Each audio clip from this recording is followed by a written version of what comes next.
Welcome to your weekly UAS news update. We have 4 stories for you this week.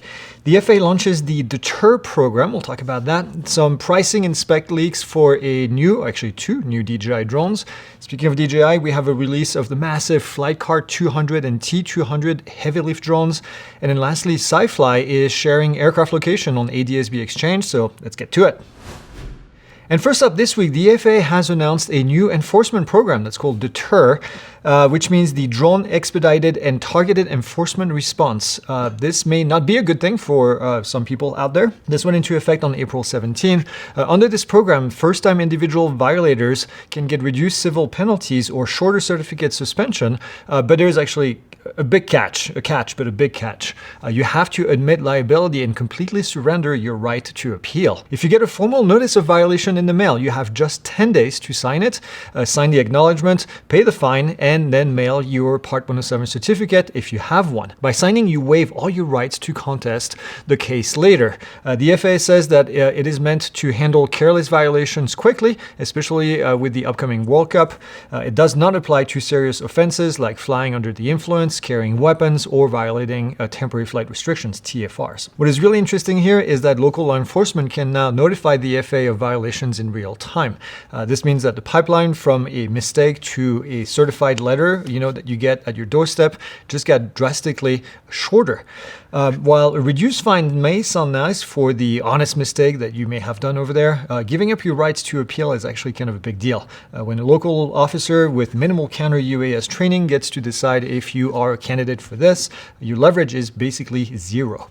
My practical advice, not a lawyer, don't pay one on TV, but if you get an enforcement letter, do not sign anything before talking to an actual aviation attorney. The 10-day clock is brutal, but a permanent violation on your record is, I believe, far worse. Next up, we have some major leaks regarding the DJI Lito 1 and the Lito X1, which reportedly surfaced from an Italian retailer website. It wasn't Best Buy this time. Congratulations, Best Buy. But the specs were leaked because this is a pretty incredible little piece of hardware for the price. The entry-level Lito 1 targets the sub-250 gram beginner segment. It features a half-inch sensor that shoots 48 megapixel stills, 4K videos, and then has a flight time of up to 36 minutes. Not bad at all. It also includes an omnidirectional obstacle sensing, which is quite amazing for a drone listed at roughly $400. The other one is the Lito X1, which is a step up. It has a 1/1.3 inch sensor for better low light performance. The big news here is that the X1 includes forward-facing LiDAR for obstacle avoidance, similar to what we have seen in the Neo 2 and in the Mini 5 Pro. The leak price here for the X1 is with the standard RCN3 remote controller is around $500.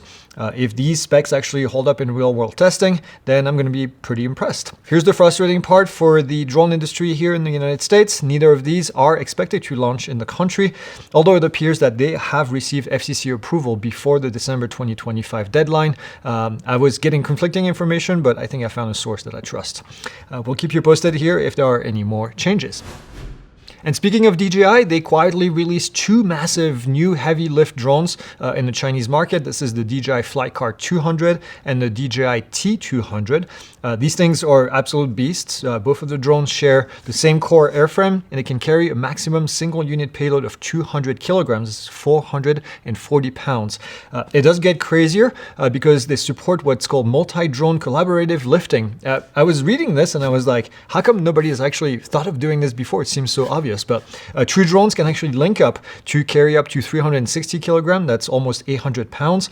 And then the FlyCart 200 can actually coordinate 4 different drones together to lift up to 600 kilograms, which is over 1,300 pounds. Other features include a 11-sensor intelligent safety system, dual PSDK interfaces, and then also it's using the O4 transmission system that we know is a stable, connectivity that's going to give them up to 40 kilometers. That's up to 25 miles of range. And the maximum flight range with no load is 36 kilometers.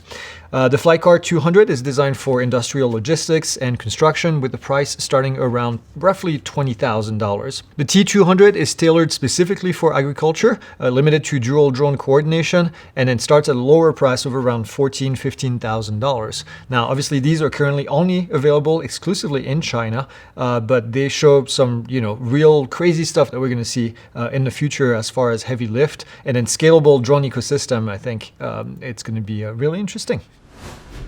And last up, we have SiFly Aviation and ADSB Exchange that announced a partnership that integrates the SiFly cloud-connected Q12 drones, we've talked about these before, into the ADSB Exchange for getting live airspace displays. The collaboration aims to provide a unified view of both the crewed and uncrewed aircraft operating in a shared airspace, which is kind of a step forward for the company to what they describe is helping support scalable beyond visual line of sight BVLOS operations and the broader integration of unmanned aircraft into the national airspace.